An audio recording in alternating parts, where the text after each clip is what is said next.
Something happened in St. Petersburg this week that the Iranian regime does not want you to know about. A man arrived carrying a list, not a diplomatic proposal, not a negotiating position. A list of everything Iran needs to survive.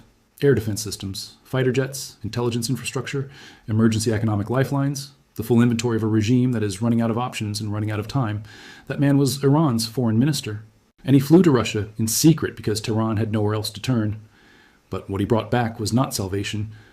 What he brought back was something far more devastating than a military defeat. Something that has shaken the Iranian regime to its ideological core in a way that 40 years of American sanctions and Israeli strikes could never achieve. He brought back nothing. Polite words, empty phrases, promises that sounded meaningful and meant nothing. And while Iranian diplomats were absorbing the reality of what that silence actually meant, something else was happening simultaneously. Something that answered every question about Russia's true intentions far more clearly than any diplomatic statement ever could. Russian engineers were quietly packing their bags and leaving Iran, and Chinese specialists were right behind them. And now the Islamic Republic is staring at the single reality it was never psychologically prepared to confront. Its allies betrayed it, deliberately, calculatedly, profitably. What comes next is not just the story of a regime in crisis. It is the story of how the dream of a multipolar world challenging American power ended not with a battle, but with a suitcase packed in the middle of the night and a border crossing in Azerbaijan at dawn. First, understand what Iran believed it had built. For decades, the Islamic Republic positioned itself as the linchpin of a resistance axis that stretched from Tehran through Baghdad, Damascus, Beirut, and Sana'a. But the ideological and military architecture of that axis rested on a deeper structural assumption, that behind the proxy network, behind the missile programs and the drone factories, there were two great powers who would never allow Iran to be destroyed because Iran's survival served their interests. Russia needed Iran as a pressure valve against American Middle Eastern dominance, as a customer for weapon systems, as a partner in Syria, as a fellow target of Western sanctions, whose existence legitimized Moscow's own confrontational posture with Washington. China needed Iran as the anchor of the Belt and Road Initiative's Middle Eastern extension, as a reliable supplier of discounted oil that Beijing could purchase at below-market rates, precisely because Iranian oil was sanctioned and Iran had no other buyers, and as another American adversary whose existence divided Washington's strategic attention. This is what the regime told itself. This is what IRGC commanders told their soldiers. This is what the Supreme Leader's inner circle used to justify the confrontation strategy. We are not alone. Russia and China stand with us. The Eastern Axis holds. Every element of that belief system was destroyed in the span of days. And the destruction was not accidental. It was engineered. The moment Iran's foreign minister Abbas Araghchi landed in St. Petersburg, the Kremlin already knew exactly what he was going to ask for. The list was not a surprise. Russian intelligence had known for weeks what Tehran would request when it finally came begging. The surprise, the deliberate and calculated surprise that Moscow constructed for maximum strategic effect, was the answer. Nothing. Strategic partnership continues. We are for peace. The language of alliance without a single concrete commitment attached to it. No air defense systems, no fighter jets transferred, no military advisors deployed, no economic lifeline thrown, no public declaration of support that would carry any operational meaning. Just words, carefully chosen to sound like partnership, while committing Russia to absolutely nothing. The Iranian delegation understood what they were hearing, and understanding it meant understanding something about the past 40 years that the regime had refused to acknowledge. The alliance was never an alliance. It was a transaction. And the transaction was now priced against Iran's interests and in favor of Russia's. Because here is what Russia was actually doing while its foreign ministry was delivering empty assurances to Tehran's desperate foreign minister. Oil prices had reached $120 per barrel. The closure of the Strait of Hormuz had removed roughly 20% of the world's traded oil supply from the global market. Markets had panicked. Prices had exploded, and Russia, having lost roughly half of its European export capacity to Western sanctions, was now selling its remaining production at prices that had effectively tripled. Every day the Hormuz crisis continued was a day that filled Russia's war chest. Every week Iran remained under blockade was a week that Moscow used to finance military operations in Ukraine, while subsidizing domestic discontent through windfall energy revenues. Every month that Iranian oil stayed trapped was a month that Russian oil commanded a premium in a supply-constrained global market. If Russia had given Iran what it needed, the blockade might have ended, the crisis might have de-escalated, oil prices might have normalized, and Russia's windfall would have evaporated. The cold calculation was not even difficult. Betraying Iran was more profitable than supporting it, so Moscow chose profit. Dressed in the language of partnership, the Kremlin executed a piece of geopolitical predation that was ruthless in its precision and devastating in its consequences. Beijing's betrayal operated on a different timeline, but with equal ruthlessness. China's dependence on Gulf oil, means that the Hormuz closure created an immediate supply gap of between 4 and 5 million barrels per day. Left alone to manage this gap, Beijing would have faced enormous pressure to engage diplomatically with Washington, to intervene in the crisis, to use its economic relationship with Tehran as leverage to push for de-escalation. But Beijing was not left alone. Because Moscow was on the other end of the phone, Russia maximized throughput on the ESPO pipeline, increased shipments from Pacific export terminals, began pumping approximately 1 million barrels per day to China at a moment when China desperately needed reliable supply that was completely insulated from Hormuz, from American naval pressure, and from the geopolitical uncertainty that was making Iranian oil increasingly risky to purchase. China's oil imports from Russia rose to a record 7 million barrels per day. Russia displaced Iran as China's primary oil supplier. And Beijing, rather than feeling pressure to support Tehran diplomatically, felt strategically comfortable watching the crisis unfold from a distance because Moscow had eliminated its energy vulnerability. Iran, understanding the dynamic, offered China a discount of 16% below global market prices in a desperate attempt to keep Beijing's purchases flowing. A 16% discount on a major oil contract is not a negotiating position. It is a confession of desperation. It is the action of a government that knows it is losing access to its last significant revenue stream and is willing to accept almost any price to maintain some level of income. China said no. For Beijing, Iranian oil was no longer cheap oil. It was risky oil. Oil that came attached to the possibility of American secondary sanctions, to the uncertainty of a conflict zone, to the logistical complications of a naval blockade, and to the reputational exposure of being visibly complicit in sustaining a regime under active American military pressure. Russian oil was cheaper on all those dimensions that matter most to Chinese strategic planners. So China turned its back on Tehran's 16% discount and paid Moscow's premium instead. And in doing so, permanently shifted the architecture of the Eastern Axis that Iran had believed would protect it. But the betrayal did not stop at oil transactions and empty diplomatic language. It was written in the physical movement of human bodies across border gates in the middle of the night. Before active hostilities between the United States and Iran had even fully materialized, China had begun evacuating its nationals from Iranian territory.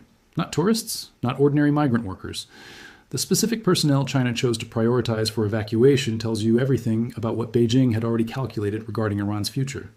Refinery technicians, port operations managers, railway network signaling engineers, belt and road project managers, the specific technical experts who kept Iran's industrial and logistics infrastructure functioning at a level that sustained any semblance of economic activity.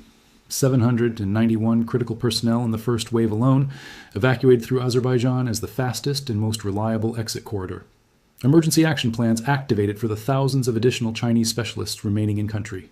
The brain trust that managed Iran's operational infrastructure was systematically extracted, leaving behind exactly what the regime could not afford to be left with. Piles of useless iron and concrete operated by local technicians who had never been given the technical knowledge the foreign specialists had possessed. Russia's withdrawal was equally specific and equally deliberate. 94 senior personnel transported on special flights. 200 more moved in blackout buses during brief windows between bombardment threats. The evacuees from the Bushehr nuclear power plant included the specialists responsible for periodic safety maintenance, digital calibration of cooling systems, and fuel rod management. Construction on nuclear units 2 and 3, already underway, was abruptly halted. A multi-billion-dollar Russian investment in Iranian nuclear infrastructure, representing over a decade of commitment, was simply abandoned. The decision to withdraw those specialists was personally approved by Putin, and it carried consequences far beyond the immediate human safety rationale. Without Russian technical expertise, the Bushehr plant faces serious operational risk. Nuclear energy is not a domain where local technicians can substitute for experienced foreign specialists through improvisation. The departure of Russian nuclear engineers means that routine safety maintenance, system calibration, and fuel management are now being performed at degraded capacity by personnel operating at the edge of their technical preparation. It is darkness in homes and factories. It is the spark that converts economic grievance into street action. Putin knew this when he signed the evacuation order, and he signed it anyway. There's one dimension of the technical withdrawal that deserves specific and careful attention, because it reveals a layer of strategic calculation that goes beyond economics and into the cold realm of military targeting. For years, the presence of Russian and Chinese technical personnel at Iran's most sensitive installations created a powerful informal deterrent against American and Israeli military action. When U.S. or Israeli military planners drew up strike packages against the Bushehr nuclear plant, against the strategic port facilities at Bandar Abbas and Chabahar, against the energy infrastructure that sustains the IRGC's operational capacity, they had to weigh the possibility that a strike on those facilities might kill Russian or Chinese state officials. Killing Russian engineers at an Iranian nuclear plant would create a diplomatic crisis with Moscow. Killing Chinese specialists at an Iranian port would create a confrontation with Beijing that both Washington and Tel Aviv were determined to avoid. The presence of foreign technical personnel at these sites was Iran's most effective passive deterrent against strikes on its critical infrastructure. When Putin signed the evacuation order and Xi authorized the emergency extraction of Chinese specialists, they did not simply remove their nationals from a dangerous situation. They removed the deterrent shield that had protected Iran's most critical facilities from direct military action. Every site from which Russian and Chinese personnel were extracted is now a site where American or Israeli military planners no longer need to factor great power escalation risk into their targeting calculations. The living shield is gone. The infrastructure it protected is exposed. Iran's allies did not just abandon Tehran in its moment of crisis. They removed the one protective layer that made Iran's critical infrastructure genuinely difficult to strike without consequences. And they did it while maintaining the language of partnership in their public statements. The physical infrastructure collapse followed the human extraction with devastating speed. The ports of Bandar Abbas, Bushehr, and Chabahar had their digital automation systems managed by foreign technical personnel. When those personnel left, the systems did not simply slow down. They stopped. Massive loading cranes came to a standstill. Port operational capacity collapsed essentially overnight. Oil tankers and cargo ships were left stranded in open water with no functioning terminal to receive them. Export figures dropped toward zero. The Rasht-Astara Railway project, part of the international north-south transport corridor linking Iran to Russia and Europe, had been built with a $5 billion Russian loan and depended on Russian engineering expertise for its completion. When Russian engineers were withdrawn, construction stopped. The project that was supposed to reduce Iran's logistical isolation is now rusting, incomplete, in a desert. The Caspian Sea route, which had served for years as the primary corridor for off-books arms transfers between Iran and Russia, was simultaneously struck from two directions. Israeli strikes damaged Iranian naval facilities at Bandar Anzali. Ukrainian forces neutralized Caspian drilling platforms belonging to Russian-connected energy companies. The shadow trade corridor that had been the IRGC's financial artery froze. Moscow's Caspian fleet, which Iran had urgently requested provide naval patrols to secure this corridor, did nothing. Either because it lacked the capability to counter asymmetric threats of this nature, or because the closure of the Caspian route was, as with everything else in this calculated betrayal, actually convenient for Russian interests. The practical outcome was identical in both cases. The artery froze, the IRGC's shadow cash flow locked, and Moscow watched without moving a finger. Look at what the evacuation geography reveals about the true state of Iran's isolation. Iran's airspace is closed due to active conflict. Maritime access is blocked by the American naval presence. Only two overland corridors remain for organized evacuation: the Turkish border crossings and the Azerbaijani border, specifically the Astara crossing. The Astara Gate, under normal conditions, is a routine commercial crossing, a working border for trucks and suitcase traders. In the weeks following the crisis escalation, it became the primary evacuation corridor for the most strategically significant foreign personnel in Iran. Between early March and mid-March alone, nearly 3,000 people from 69 different countries crossed through this single border point. The demographic profile of those evacuees is the most revealing detail of all. The majority were infrastructure experts managing Chinese refinery and railway projects, senior engineers from Russian energy facilities, diplomatic mission personnel from Tajikistan and Pakistan, the technical and administrative personnel who kept Iran's physical and economic infrastructure functioning. The Turkish border crossings at Gurbalak and Kapikoy served as the secondary corridor, particularly for Chinese and Russian officials who needed to reach international airports for flights home. What is crossing those borders is not a civilian evacuation. It is the systematic withdrawal of the technical and administrative capacity that kept a state functioning.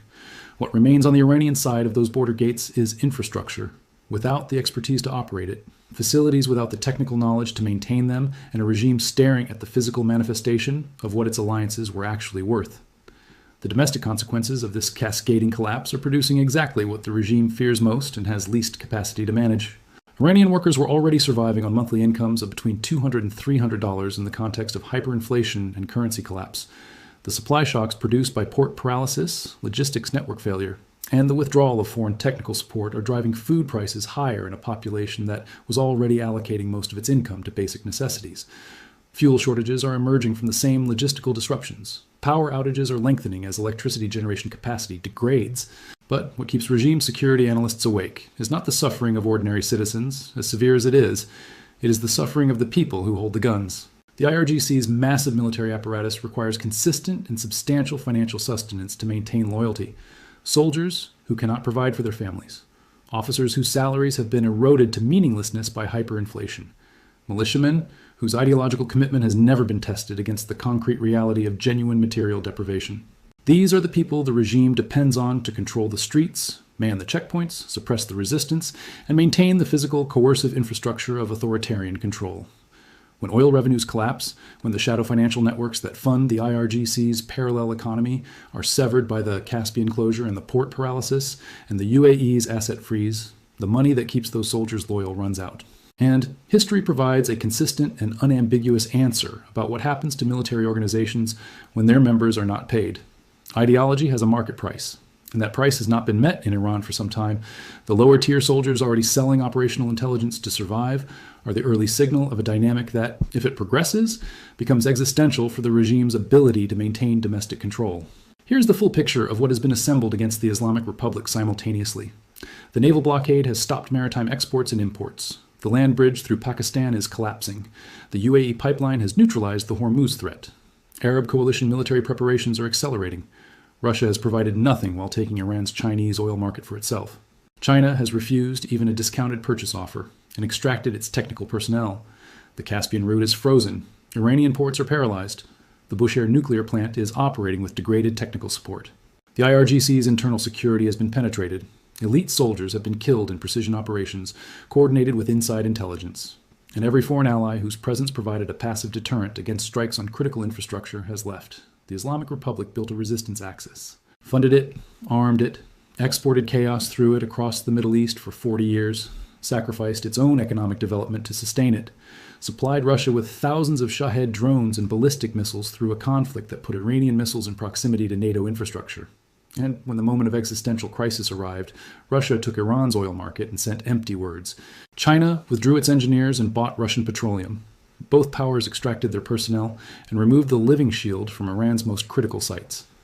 And the suitcases crossing the Astara border gate carry, in the most concrete and material sense imaginable, the final answer to the question Iran's leadership spent 40 years refusing to ask. Well, what are our allies actually worth when we need them? The answer crossed the border at dawn, in a convoy of buses with the curtains drawn, carrying Russian engineers and Chinese technicians away from an investment that Moscow and Beijing had decided was no longer worth protecting. The dream of a multipolar world that would challenge American dominance and protect revolutionary Iran from its enemies ended not with a battle, but with a quietly packed suitcase and a border guard who stamped a passport and waved the last ally through. The Bushehr reactors are going quiet. The cranes at Bandar Abbas are standing still. The oil is sitting in full tanks with nowhere to go. And in Tehran, the regime that believed it had built an invincible architecture of resistance is staring at the structural reality that was always underneath it. They were never partners. They were never allies. They were customers and calculators who stayed as long as the transaction was profitable and left when it stopped being so. The great unraveling has officially begun, and the people who were supposed to stop it are already on the other side of the border.